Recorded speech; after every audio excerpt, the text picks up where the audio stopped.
সোমবার স্বপনপুরে অতিথি নিবাসে আসন্ন লোকসভা নির্বাচন উপলক্ষে ভারতীয় জনতা পার্টি তিপ্রামথা এবং আইপিএফটি সংগঠনের যৌথ সমন্বয়ে বৈঠক অনুষ্ঠিত হয়।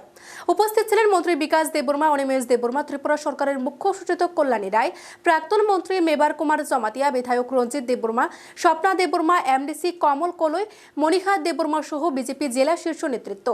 দীর্ঘ 2 ঘণ্টা বৈঠকে লোকসভা নির্বাচনে উপলক্ষে বিভিন্ন কর্মসূচি ও বিষয় নিয়ে আলোচনা হয়।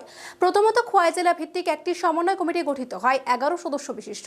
এই কমিটিতে তিপ্রামথা থেকে 3 জন, আইপিএফটি থেকে 3 জন এবং ভারতীয় জনতা পার্টি থেকে 5 জন প্রতিনিধিকে রাখা হয়। কমিটির কনভেনার হলেন সমীর কুমার দাস, সাধারণ সম্পাদক ভারতীয় জনতা পার্টি খোয়াই জেলা, কো-কনভেনার তিপ্রামথা থেকে রাজেশ দেববর্মা এবং আইপিএফটি থেকে সুনীল দেববর্মা।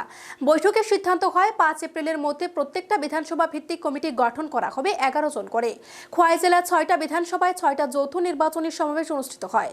সকল স্তরের কর্মীরা যৌথভাবে বিজেপি মনোনীত প্রার্থী কৃতি সিং দেববর্মার সমর্থনে ঐক্যবদ্ধভাবে কাজ করবে বলে সংকল্পবদ্ধ হন।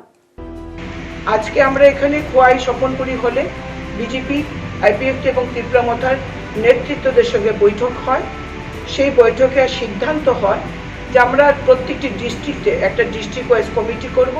সেখানে প্রত্যেকটা দল থেকে 3 জন করে সদস্য থাকবে এবং প্রত্যেকটি বিধানসভা ক্ষেত্রে অর্থাৎ মণ্ডলে আমাদের এরকম একটি কোঅর্ডিনেশন কমিটি হবে, যেখানে যেখানে বিধায়ক রয়েছে সেখানে বিধায়ক এবং 3 দলেরই নির্বাচিত প্রতিনিধিরা, নেতৃত্বরা সেই কমিটিতে থাকবে।